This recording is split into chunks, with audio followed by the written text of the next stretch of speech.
Bienvenidas, bienvenidos. Comunidad Educativa del IESO Valles de Gata. Ya pasó otro año. De nuevo estamos escuchando historias de terror.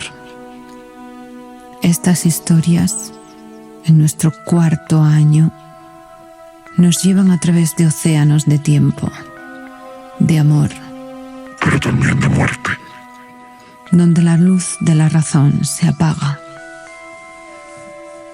Escuche, gire la cabeza, no aparte su atención de nosotras. Si lo hace, si se atreve a mirar, podría hallarse ante el reflejo de su propia alma del silencio. Absténgase de escucharnos. Si goza con la monotonía, si ama lo cotidiano y tangible, lo aburrido. Solo los de espíritu resuelto, las temerarias, los audaces, aquellos cuyo corazón se desboca con cada amanecer, encontrarán en nosotras el placer de descubrir un mundo paralelo, un mundo plagado de misterio, en el que tal vez, solo tal vez, la vida y la muerte sean compañeras esta noche. No pretenda explicar estas historias. Nuestros relatos van más allá de la razón. Son fantasías, desatinos, locuras. Nada de esto es real. Son solo invenciones de mentes perturbadas. Relájese. Ninguno de estos seres vendrán a perturbarle. O quizás sí. Ya debe ser tarde. Es hora de apagar la luz, cerrar los ojos y disfrutar del silencio y de la oscuridad. Coloque el móvil sobre la mesita de noche. Accione el play. Acomode su cabeza en la almohada y duerma usted bien. Nosotros velaremos por sus sueños. Comenzamos.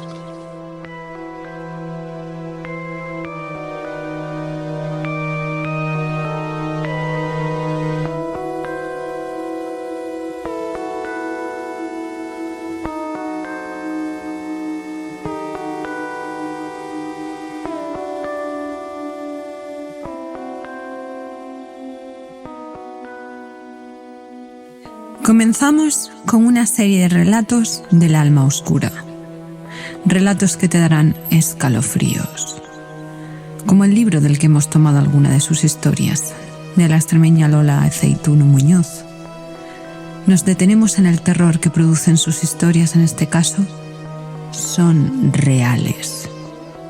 Tanto como las noticias de terror que vemos cada día en televisión. No os lo perdáis.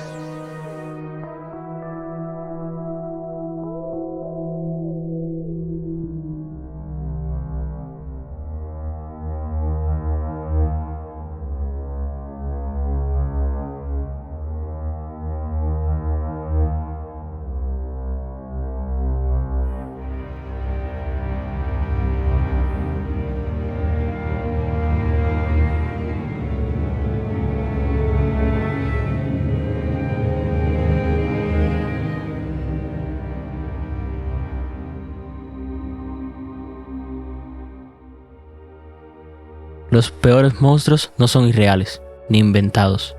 Viven con nosotros, junto a nosotros y dentro de nosotros. Nunca sabemos cuándo pueden despertarse. Noticia del ABC. Acusan a una australiana de intentar matar a su bebé al abandonarlo en un desguace. La criatura fue rescatada desnutrida y deshidratada tras pasar varios días en la cloaca. Como aquel recién nacido que en el libro de Susskind levantó su llanto por encima de la putrefacción en la que su madre lo pare, intentando ahogarlo. Restos de pescado, tripas, vísceras, desechos. Él, como un desecho más, envuelto en la placenta, disimulado en sangre. Aquel grito delator que condenó a su progenitora a la muerte por linchamiento, y a él a la cruel orfandad en la Francia del siglo XVIII.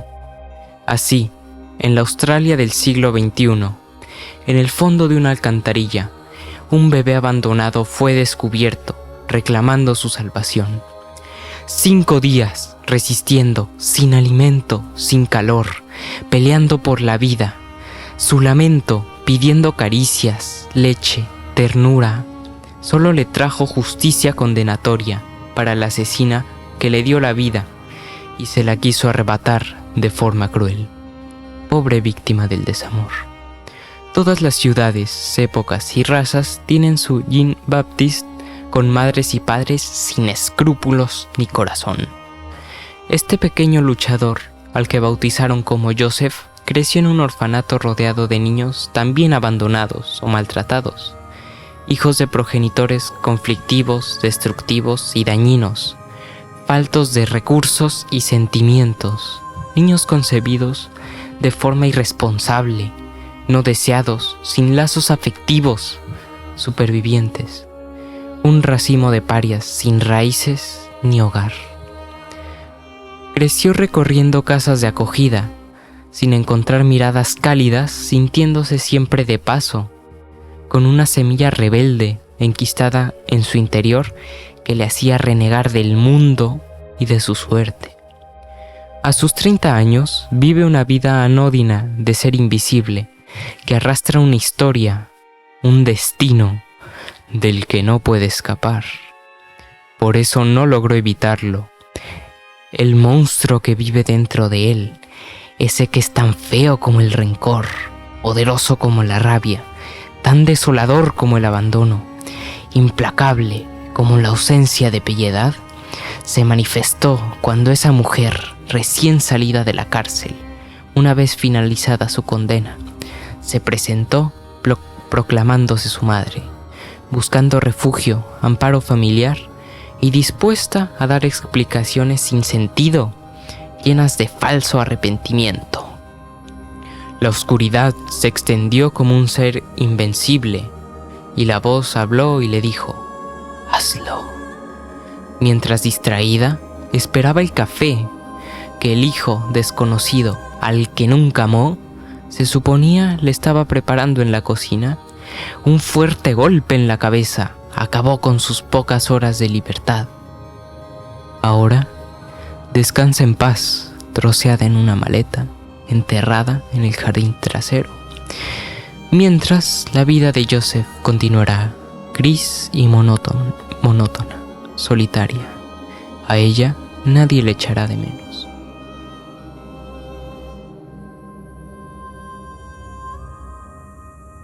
Periódico internacional. Detenida una enfermera que se hacía fotos con cadáveres de su hospital.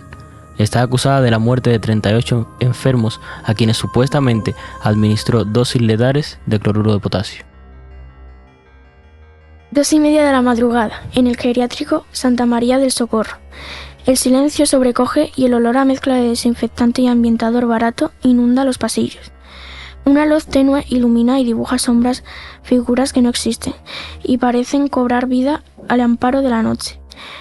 Cuando el reloj marca el -4 de las 3, unos agudos chillidos rompen la calma. «¡Maldita estúpida!», protesta la enfermera de guardia, retirando con ímpetu la manta del sofá en la que acababa de dejarse caer hace unos minutos. «Les va a despertar a todos». Sus pasos ágiles le llevaban con extraordinaria rapidez a la habitación 18. El tiempo es fundamental. Aquella alarma humana debía silenciarse si no quería convertir su turno en un infierno de quejas, llamadas, lamentos. Sus manos tiemblan de rabia al girar el picaporte. Se acerca a la cabecera de la cama, agarra con fuerza un mechón de pelo cano y le gira la cabeza obligándola a mirar su gesto desafiante. Los chillidos se convertían en un aullido lastimero, como el quejido de un cachorro indefenso.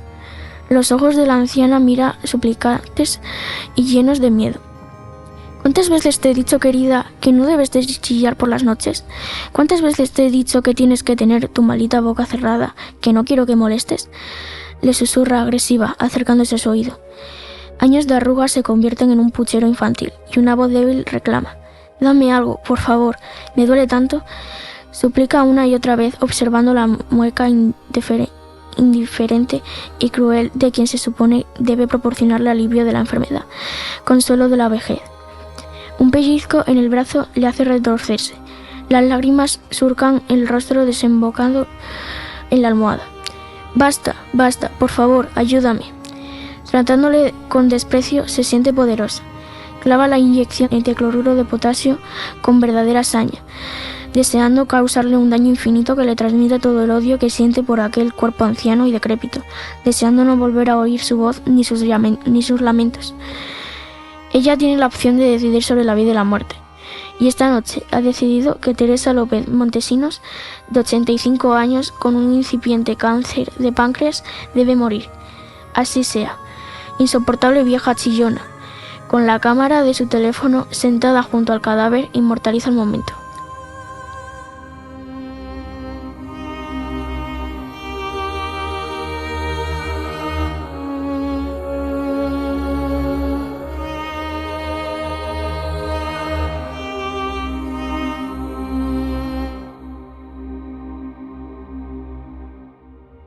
La tía Sharon es nuestro siguiente relato.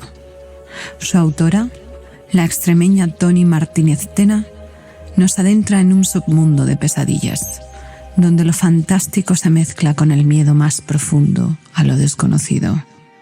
¿O no? ¿No es la infancia la etapa menos terrorífica de nuestra existencia? Cuando terminéis de escucharlo, os convenceréis de lo contrario.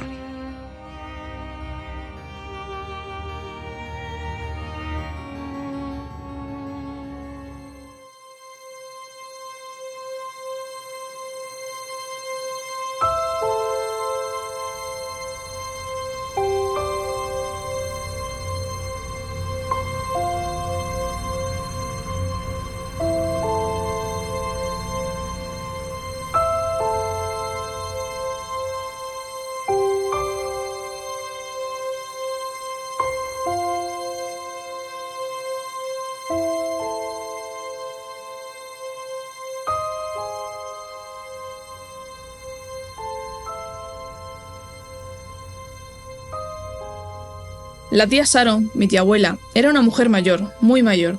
A mí me lo parecía no solo por su aspecto físico, sino por todas las historias que contaba. Yo entonces creía que había vivido varias vidas. Recuerdo cuando nos contaba algún relato y comenzaba siempre diciendo que había nacido en el siglo pasado, en Viena. Eso no hacía más que generar en mi mente, de 9 años, una entrega indescifrable que por más que lo intentaba no sabía determinar su verdadera edad. Era menuda y ágil. Mi madre decía que había hecho un pacto con el diablo y por esa razón se mantenía como si los años pasaran para todos menos para ella. Ese verano de 1935 fue mi último verano de la infancia, pero no solo por la guerra. Mis padres me mandaron al pueblo donde vivía la tía. Mis primos ya estaban allí y como yo era hija única deseaban con todas mis fuerzas siempre que la tía me invitara.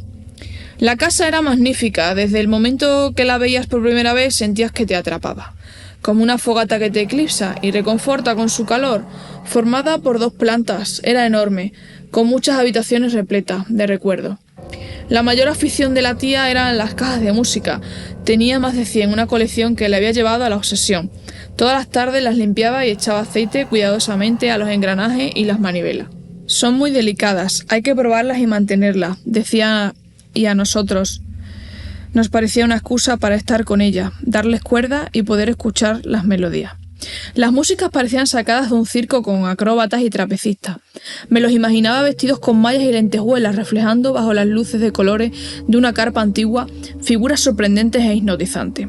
Esta obsesión de la tía comenzó cuando tenía 10 años, y un señor por las calles de Viena le regaló su primera caja de música. Recordaba todo de ese día, el vestido blanco y el abrigo marrón que llevaba, el frío que hacía en enero, y hasta el pastel que su madre le compró. Mi madre tenía cita con el médico y yo me quedé fuera de la consulta jugando en la acera. Algo me llamó la atención en el callejón. Recuerdo muy bien el momento en el que el señor se acercó y me dio la caja. Como veis, es la más pequeña que tengo. Apenas unos segundos dura la melodía cuando le das cuerda. Después la guardé en el bolsillo y salí corriendo a buscar a mi madre. Nos contaba siempre muy emocionada. A mi prima Ingrid no le gustaba esa cajita, al abrirla era muy oscura. El paisaje que tenía dibujado era muy simple, una luna llena cruzando el cielo nocturno sin estrellas, se reflejaba en el espejo de la base simulando un lago. Ingrid me confesó que le daba escalofrío y por eso se distraía a la tía para que le dejara abrir otra caja de música, la que a ella más le gustaba. Con un fondo colorido y pintado con flores, 3 bailarinas de ballet se ponían a girar sobre sí mismas por la superficie de un espejo teñido, de rojo por los años, pero sin ningún rasguño. Nos quedábamos mirando la caja y dándole cuerda hasta que, cansada por nuestra insistencia, la tía nos demandaba que la cerráramos. Lo más emocionante de las vacaciones era que todos los primos dormíamos juntos en la misma habitación. Ingrid, mayor que yo, y sus 2 hermanos gemelos más pequeños, Alfred y Marcus. Ingrid era la más bonita y la más espabilada. Con los adultos era como una de las bailarinas de las cajas de música, tierna e indefensa. Con sus hermanos y con el resto de los niños era un pequeño diablo, abusivo que siempre se salía con la suya, amenazando a todos con revelar secretos a los padres, tipo: si se lo dices a mamá, yo le cuento cómo rompiste las figuritas de porcelana y dónde las escondiste. Esa era una de las amenazas a sus hermanos.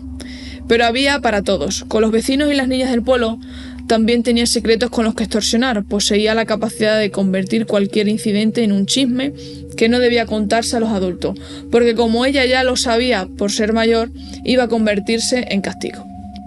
Al terminar los días recorriendo las calles buscando a los niños del pueblo, rendidos de correr y jugar en el parque, cazando insectos, metiéndonos en el río y la cueva prohibida, entrando en los chiqueros abandonados donde simulamos que cada uno de nosotros tenía una casa a nuestra medida, volvíamos finalmente a la casa. Lo primero era bañarnos. Para eso la tía era muy estricta y decía que no quería niños puercos. Después era pasar el ratito con ella en la sala de las cajas, donde le pedía a Ingrid que leyera uno de los libros de la biblioteca. Cuando la tía lo consideraba, le dábamos un beso y nos íbamos a dormir. La habitación era grande. Las 4 camas estaban repartidas por las esquinas donde teníamos respectivos armarios y escritorios. Además, estaba repleta de juguetes antiguos que la familia había guardado y traído desde Austria, aprovechando por generaciones. Un séquito de sirvientas atendía la casa, limpiaban, cocinaban y nos cuidaban. A la hora de dormir nos recordaban que a la tía no le gustaba que se duerman tarde. Nos apagaban la luz y cerraban la puerta. Entonces Ingrid siempre empezaba a susurrar diciendo que nos iba a contar una historia que le había pasado ese mismo día. Estaba en el cuarto de baño de la primera planta, ese que está hasta el fondo y nunca vamos. Entonces, ¿para qué te metes? Ya vas a empezar con una de tus historias. Todo para que no podamos dormir, le recriminaba Marcus. Os lo cuento para que no os pase a vosotros también, pero bueno, a mí me da igual, le contestó Ingrid, moviendo la cabeza hacia arriba y cerrando los ojos a la vez. Hubo un momento en silencio. Alfred no dejaba de mover las sábanas y de acomodarse cuando ya no aguantó más y le dijo: a ver, cuéntalo. Yo he estado en ese cuarto de baño una vez, la cocinera me estaba curando una herida y no noté nada extraño, señaló. Eso es porque no te fijas, pero si te quedas mirando el espejo puedes ver reflejado en el fondo a una figura detrás de ti, le contestó Ingrid. Yo me quedé muy quieta y le pregunté si creía que quizás alguien se había metido en la casa y no lo sabíamos.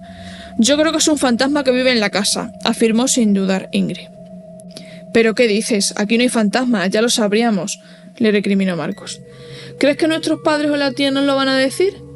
No quieren que nos enteremos, pero yo creo que es el mismo fantasma que se queda con la tía por las noches en la sala de las cajas de música, dijo Ingrid. ¿Qué dices? Y la tía va a estar como si nada, dijo enojado Marcos.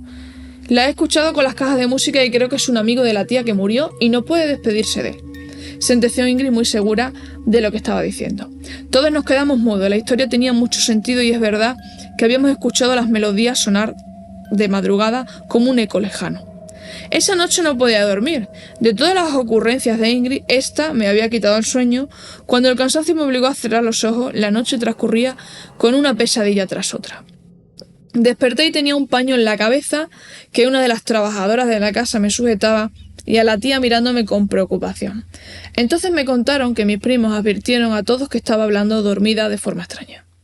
La tía llamó al médico del pueblo porque tenía fiebres muy altas y este le dijo que algunos niños del pueblo tenían sarampión y seguramente me había contagiado. Para entonces mis primos ya habían salido de la casa y estaban jugando fuera. Yo no dejaba de pensar en la mala suerte que había tenido. ¿Por qué me pasa esto ahora, que no había colegio? Después de 3 días tuve fiebres muy altas y seguí viendo por la mañana la cara de preocupación de la tía.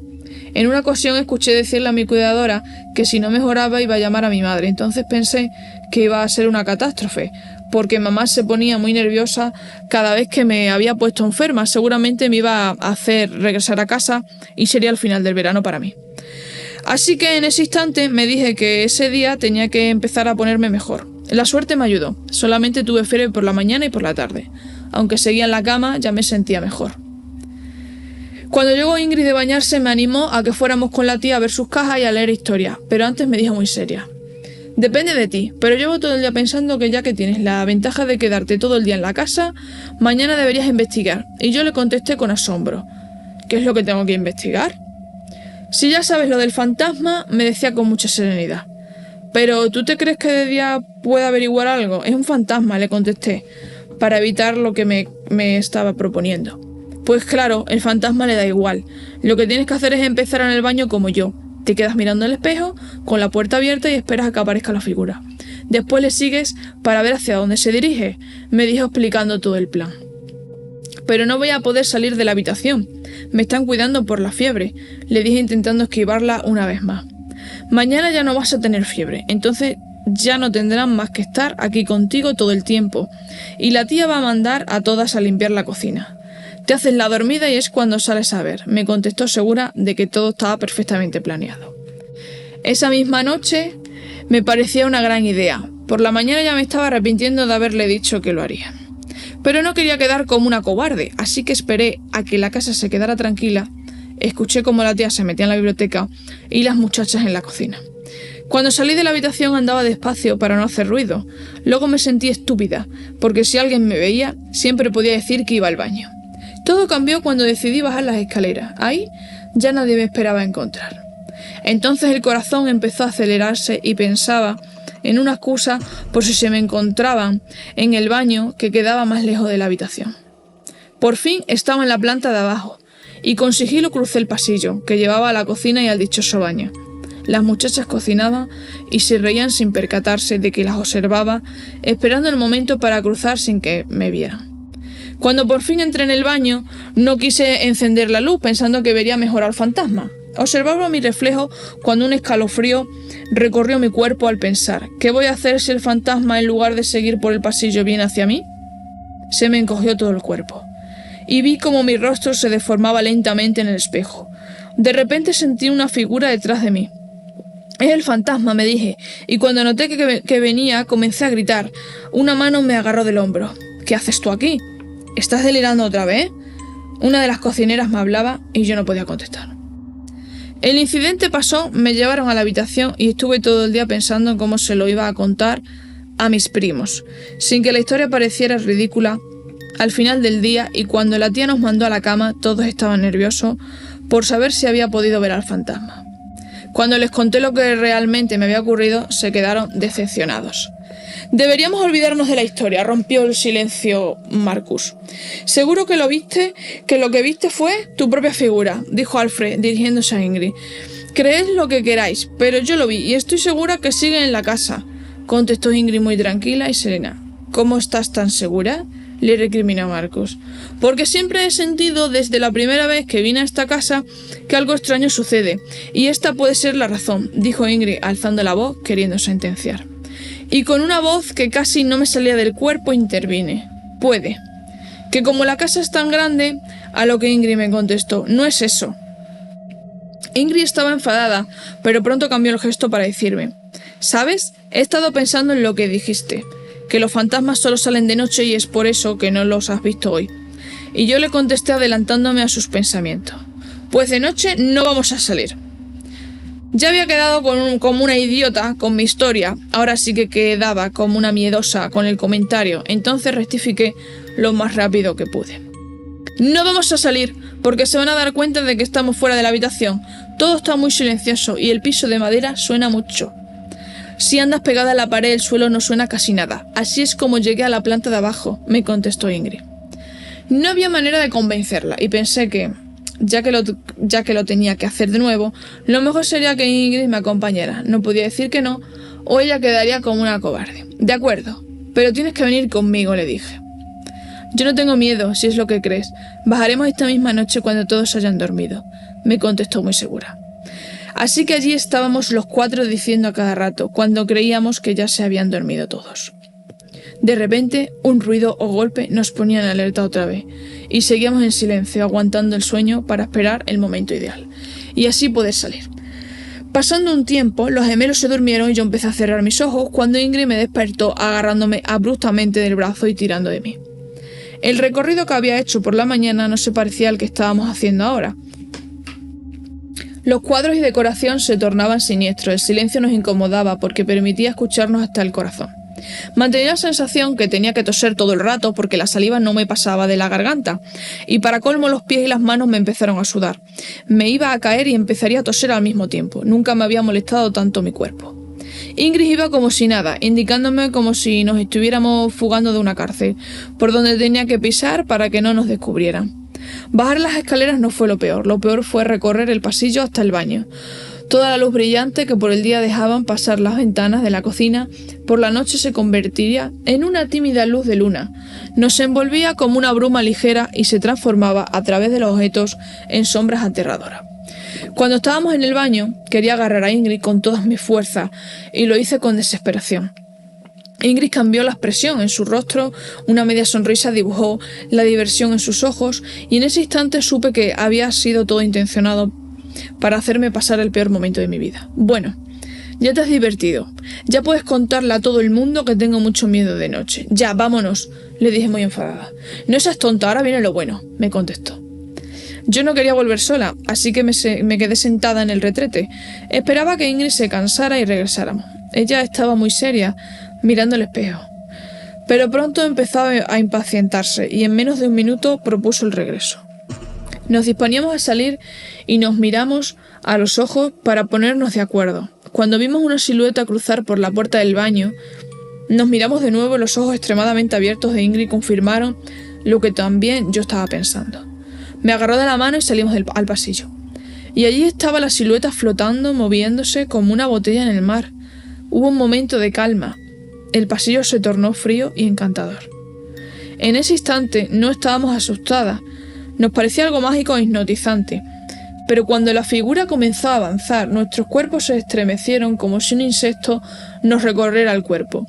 Nos quedamos inmóviles y la figura cruzó la luz que la ventana derramaba sobre el pasillo. Mostró entonces un cambio aterrador, se tornó pálida y comenzó a revelar su verdadera forma. Pudimos ver una niña con un vestido blanco, que aparentemente reflejaba calma, pero la cabeza y los brazos caían hacia atrás con una torsión imposible. Veíamos su pelo extendido por la espalda, la boca abierta y la mandíbula rota, como si gritara hacia el cielo. Cruzó el pasillo y giró para subir las escaleras. Nos precipitamos torpemente a seguirla, sin importarnos ya que el ruido... La encontramos en lo alto de la escalera flotando sin esfuerzo, y al girar vimos parte de su rostro descompuesto. Yo no quería seguir. Hice el amago de entrar a nuestra habitación, pero Ingrid me agarró y me señaló al fantasma entrando en el salón de las cajas de música. Comenzamos a escuchar una melodía. Era la melodía de la primera caja de la colección. La intriga pudo más que el miedo, y llegamos hasta la puerta entreabierta del salón. La niña sostenía la caja entre sus manos flotando en medio de la sala. Ya no miraba al cielo, miraba la caja que tenía entre sus manos, huesudas. Evidenciaba un rostro tembloroso y desfigurado, ausente de ojos, y con la quijada doblada y caída, delatando una forma desgarrada y violenta. Miré a Ingrid, que me señalaba algo con su dedo. Me fijé entonces en el sillón donde solía sentarse la tía. Al principio no pude descifrar lo que estaba encima de él. Parecía una tela brillante y sedosa. Detuve la mirada en los detalles y me dio un vuelco el estómago. La piel de la tía Sharon se extendía por el sillón como una alfombra de un desafortunado animal. La poca carne pegada estaba fresca y viscosa. Nuestras almas entonces se helaron para siempre. En invierno comenzó la guerra y todo lo que había formado parte de nuestras vidas desapareció. También la tía Sharon. Los años de supervivencia pasaron y cuando tuve la ocasión volví a la casa. Ya no pertenecía a la familia. El inmueble estaba en gran parte destruido e inhabitable. Solté la valla con un cartel que indicaba que era propiedad privada y me recibió un perro pequeño y escuálido. Temía que ladrara y me delatara, pero en el lugar de eso me miró y observé su cuerpecito temblar sin control. Con el valor que me dio saber que nadie se percataría de mi presencia, me dirigí al vestíbulo. La entrada conservaba las puertas grandes de madera en muy mal estado. La humedad y la carcoma me permitieron abrirlas sin mucho esfuerzo. y entrar. Estuve absorta sin poder moverme por un largo rato. La casa parecía ahora más pequeña y el tejado caído en gran parte. Había destruido casi todo el segundo piso. La escalera seguía intacta y un rayo de luz penetraba marcando algunos escalones. Apareció de entre los escombros la figura de la niña liviana flotando con su caja de música. En mi cabeza la melodía comenzó a sonar. Una nostalgia profunda y dolorosa recorrió mi mente y lloré desconsolada por mi infancia repleta de música y de fantasía.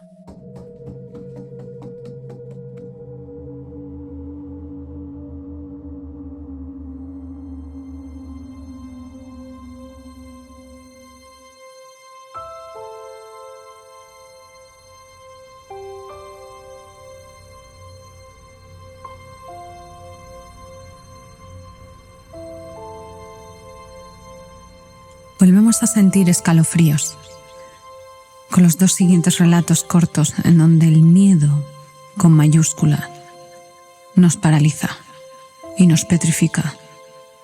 ¿Alguien sabe de qué hablo? Entonces no perdáis detalle de las siguientes historias.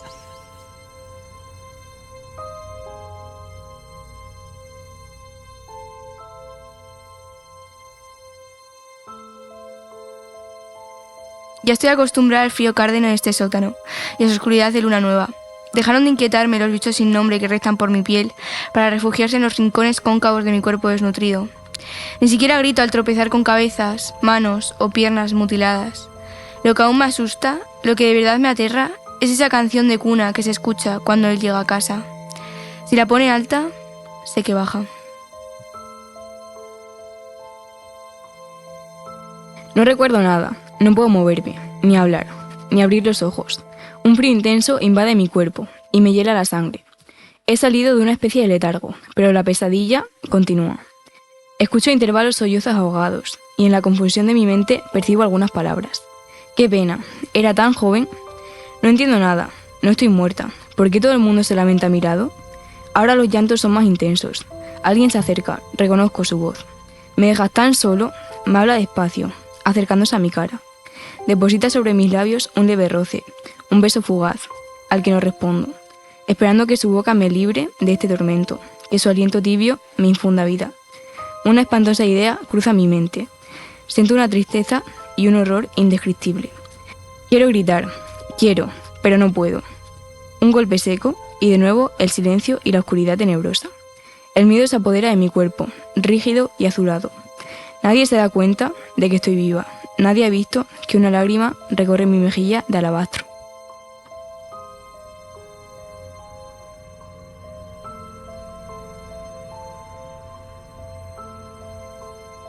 ¿Has pensado cómo nace la psicopatía? ¿Tienen los psicópatas algún tipo de raciocinio? Se cree que su modus operandi es predecible. Te contamos cuál es. Primero, debes aparecer en un momento de vulnerabilidad. Segundo, debes ganarte la confianza de tus víctimas. Tercero, debes ser capaz de hacer cosas malas para complacer a todos, pareciendo alguien bueno, claro. Cuarto, debes mantener a raya tus posibles amenazas, buscándote a un aliado. Quinto, por último, si nada de lo anterior funciona, mátalos a todos.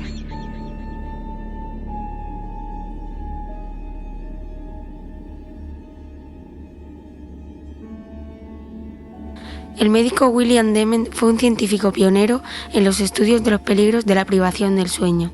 En 1964 monitorizó un experimento con unos chavales de San Diego que pretendían permanecer el máximo tiempo posible sin dormir.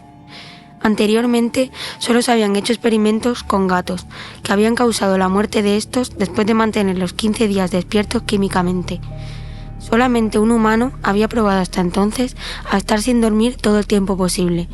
Tom Round, un disc jockey de Honolulu, consiguió estar 260 horas sin descansar. El Dr. Dement leyó en un diario de San Diego que había unos chavales de instituto que habían empezado a probar con este tipo de ensayos. Era su oportunidad. Los buscó y se ofreció a respaldarlos científicamente. Cuando llegó a la casa de los padres de Randy Garner, se encontró con dos chicos de 17 años, que lo que pretendían era entrar en el libro Guinness de los récords, y lo primero que le preguntaron fue si podían morir por lo que estaban haciendo. El doctor no supo qué contestarles.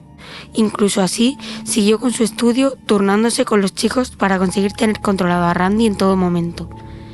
Después de 11 días, cuando el cuerpo del arriesgado sujeto experimental no pudo más, cayó en un sueño profundo que duró 14 horas. Luego, su ritmo de vigilia y sueño fue volviendo a la normalidad. Parecía que no sufría ninguna secuela. Al cabo del tiempo, enfermó de insomnio. El registro que se le había hecho a Randy sobre sus ondas cerebrales se envió a un hospital de Arizona, donde se llegó a la conclusión, tras su análisis, que parecía que ciertas partes del cerebro del chico se habían puesto de acuerdo para descansar, mientras otras permanecían activas. Tenía cambios de humor, fallos de memoria, atención, dificultad para hablar, alucinaciones. Las alucinaciones continuaron al día siguiente. El adolescente veía un camino frente a un bosque, en lugar del resto de su casa. Después de ese momento, todo se fue básicamente al demonio, escribió Gardner. No hubo más subidas, solo bajadas y más bajadas. Era como si alguien estuviera limando con papel de lija mi cerebro. Mi cuerpo se arrastraba y mi mente estaba destrozada. En los días siguientes, el habla de Gardner se volvió cada vez más lenta y empezó a arrastrar más las palabras, y su memoria empeoró. Empezaban las frases y se detenía a mitad de camino, olvidando por dónde iba o siendo interrumpido por un nuevo pensamiento. En el último día de experimento, Randy no mostraba ninguna expresión y necesitaba constantes indicaciones para responder a cualquier pregunta, lo que hacía con un tono monótono y arrastrado. Además, las pruebas sobre sus capacidades mentales cesaron pronto, ya que acababa olvidando lo que estaba haciendo. Tras el tiempo que Gardner pasó despierto, lo llevaron a un hospital naval, donde se monitorearon sus ondas cerebrales. Nunca volvió a la normalidad.